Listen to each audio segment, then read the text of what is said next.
Bab 84, Paman Tertua Salah. Liu Wei, yang terkubur di bawah reruntuhan tembok, tiba-tiba terbang keluar.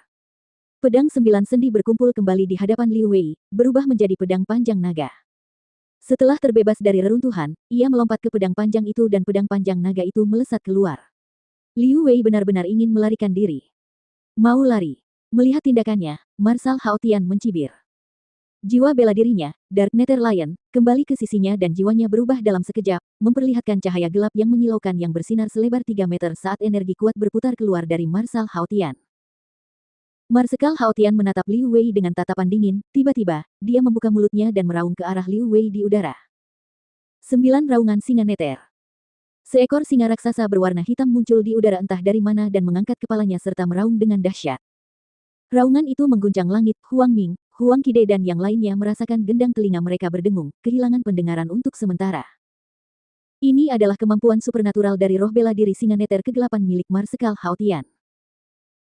Di bawah tatapan mata orang-orang yang ketakutan di bawah, gelombang suara gemuruh itu terus menyebar lebih jauh, satu demi satu seperti badai topan dan dengan cepat mengejar Liu Wei yang tengah melarikan diri dengan pedang panjangnya.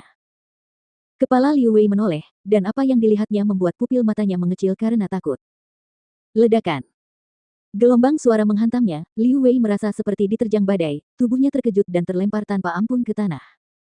Secara kebetulan, Liu Wei jatuh di atas hiasan gunung palsu di salah satu taman kecil dan karena beratnya, gunung palsu itu hancur dan pecahan-pecahan batu berterbangan ke segala arah. Satu raungan untuk menembak Liu Wei.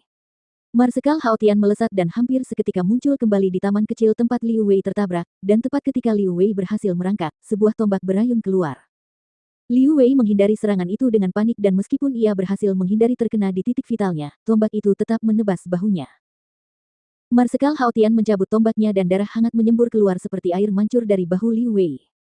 Tubuh Liu Wei menjadi tidak stabil karena lukanya dan tubuhnya goyang saat ia terhuyung mundur. Kau! Liu Wei menatap Marsekal Hao Tian dengan penuh ketakutan di matanya. Ia ingin mengatakan lebih banyak, tetapi Marsekal Hao Tian sudah mendekatinya dan sebuah telapak tangan mengenai dada Liu Wei. Liu Wei merasa seolah-olah organ dalamnya hancur berkeping-keping. Kedua tangan Marsekal Hao Tian melengkung membentuk cakar yang mencengkeram Liu Wei dan terbang ke arah Huang Xiaolong dan Fei Hou. Tuan muda, Liu Wei ini, bagaimana aku harus menghadapinya? Marsekal Hao Tian melemparkan Liu Wei ke bawah, dan tubuh Liu Wei berguling di depan kaki Huang Xiaolong. Hingga kini, jubah Liu Wei yang dulunya bersih kini ternoda oleh bercak-bercak darahnya sendiri, kotoran, dan rambutnya yang berantakan. Ia bukan lagi sosok seorang pemimpin sekte yang sombong, angkuh, dan sombong. Liu Wei menyeka darah dari wajahnya, menatap Huang Xiaolong sambil mencibir dengan nada meremehkan, "Pang, aku adalah pemimpin sekte pedang besar, kau berani membunuhku." Huang Xiaolong mencibir dan berkata kepada Marsekal Hao Tian, "Pertama, buang laut ki-nya." Wajah Liu Wei menjadi sangat buruk bagi seorang ahli alam Xiantian, laut ki adalah tempat berkumpulnya ki pertempuran. Jika laut ki hancur, itu berarti kultivasi seseorang sedang dihancurkan. Bahkan jika dia ingin memperbaiki laut ki-nya di masa depan, tidak ada metode yang bisa melakukannya. Beraninya kau. Liu Wei meraung marah, melotot ke arah Huang Xiaolong, jika kau berani menghancurkan laut kiku, para ahli sekte pedang besar pasti akan keluar berbondong-bondong untuk memusnahkan seluruh Huang klan Manormu. Huang Xiaolong tetap acuh tak acuh terhadap ancaman itu dan tatapan matanya tertuju pada Marsekal Hao Tian. Baik, Tuan Muda. Marsekal Hao Tian mengerti maksud Huang Xiaolong dan mengakuinya dengan hormat. Satu telapak tangan diarahkan ke jantung Liu Wei dan menghantamnya, laut ki milik ahli Xiantian berada di tempat jantung berada. Ledakan. Ayah. Suara ledakan pelan terdengar dari jantung Liu Wei, mirip balon yang meledak. Liu Wei menjerit kesakitan, tubuhnya berguling-guling di tanah karena rasa sakit, menghantam meja batu marmer taman yang tidak jauh dari situ. Sambil berpegangan pada meja, Liu Wei berjuang untuk berdiri dan dia menjadi gila dan menjerit sekeras-kerasnya, "Laut kiku. Kau menyia-nyiakan laut kiku." Dia melolong ke arah langit, mata merahnya menatap dengan kegilaan dan kebencian berbisa pada Huang Xiaolong dan Marshal Hao Tian dan dia berteriak, "Kalian akan menyesali ini, kalian akan menyesali semua yang telah kalian lakukan hari ini." Menyesal. Huang Xiaolong menghampiri Liu Wei, tangannya tiba-tiba menekuk seperti cakar dan mencengkeram kedua lengan Liu Wei, lalu memutarnya dengan kuat. "Bah!" Suara tulang patah terdengar saat Huang Xiaolong mematahkan kedua lengan Liu Wei. Setelah laut ki Liu Wei hancur, dia tidak lagi memiliki basis kultivasi. Jadi, bahkan di hadapan Huang Xiaolong yang berada di puncak Orde ke-6, dia tidak memiliki kekuatan untuk melawan. Sekte Pedang Besar adalah salah satu sekte terkuat di kerajaan Baolong, dan dia, sebagai pemimpin Sekte Pedang Besar, kapan dia pernah dipermalukan dengan cara seperti itu? Dia, seorang ahli alam Xiantian, lengannya benar-benar dipelintir dan dipatahkan oleh seorang anak laki-laki berusia 10 tahun. Dia kesakitan, tetapi itu hanya meningkatkan kepedihan di matanya, berharap dia bisa menelan Huang Xiaolong sekaligus, aku ingin membunuhmu, anjing kecil. Ketika dia berteriak itu, telapak tangan Fei Hou menamparkan pipi kirinya, langsung menamparkan Liu Wei. Pada saat Liu Wei mendarat di tanah lagi, wajah kirinya bengkak seperti babi.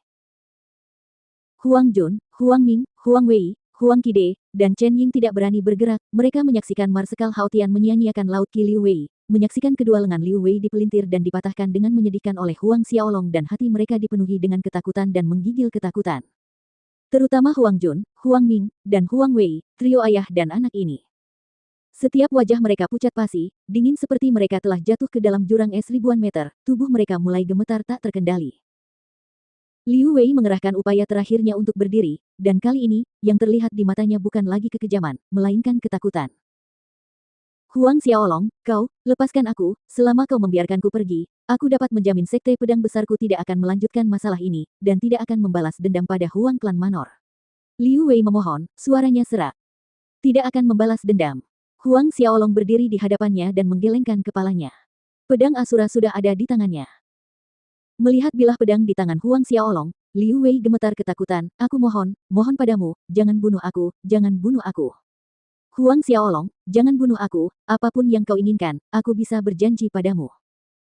Ekspresi Huang Xiaolong dingin, bukankah sudah terlambat untuk mengatakan ini sekarang? Kau seharusnya tidak bertindak seperti itu sejak awal. Ketika kau melukai ayahku 2 hari yang lalu, kau seharusnya sudah menduga akhir seperti itu. Tidak, jangan bunuh aku, jangan bunuh aku. Liu Wei bisa merasakan niat membunuh yang terpancar dari tubuh Huang Xiaolong. Dalam sekejap ketakutan dan kepanikan, Liu Wei benar-benar berlutut, kau tidak bisa membunuhku, aku adalah seorang pejuang alam Xiantian, kau tidak bisa membunuhku. Prajurit alam Xiantian. Pedang di tangan Huang Xiaolong berayun horizontal, dan 2 bilah tajam melesat melintasi angkasa, menggambar 2 garis merah di tenggorokan Liu Wei. Melihat ke bawah, kedua tangan Liu Wei mencengkeram lehernya sendiri saat ia terjatuh tertelungkup. Darah mengalir dari leher melalui celah-celah jarinya dan menodai tanah dengan warna merah gelap. Pemimpin Sekte Pedang Besar, ahli alam Xiantian, Liu Wei, menghembuskan nafas terakhirnya. Mayat Liu Wei tergeletak di sana dengan mata terbelalak. Mungkin, dia tidak pernah menyangka perjalanan biasa ke kerajaan Luotong ini akan menjadi perjalanan yang mengakhiri hidupnya. Yang lebih menggelikan lagi adalah kenyataan bahwa dia benar-benar meninggal di tangan seorang anak kecil berusia 10 tahun. Huang Xiaolong melirik mayat yang membeku di tanah, lalu berbalik, pandangannya tertuju pada Huang Jun, Huang Ming, dan Huang Wei yang tidak jauh dari situ. Menyadari Huang Xiaolong telah mengalihkan perhatiannya pada mereka, jantung ketiga ayah dan anak itu hampir melompat keluar dari mulut mereka dan wajah mereka pucat pasi. Xiaolong, paman tertua salah, paman tertua sekarang tahu. Tiba-tiba, Huang Ming berlutut di hadapan Huang Xiaolong, sambil berteriak, demi ayahmu, ampuni kami, bebaskan kami bertiga, ayah dan anak. Ya, Xiaolong. Kami sempat bingung. Huang Jun mengikuti ayahnya dan berlutut. Tolong kasihanilah kami dan biarkan kami pergi, kami tidak berani melakukan ini lagi di masa mendatang. Selama kau setuju untuk membiarkan kami pergi, kami akan segera meninggalkan Huang Klan Manor. Jabatan Lord Manor di masa depan sudah pasti milik ayahmu.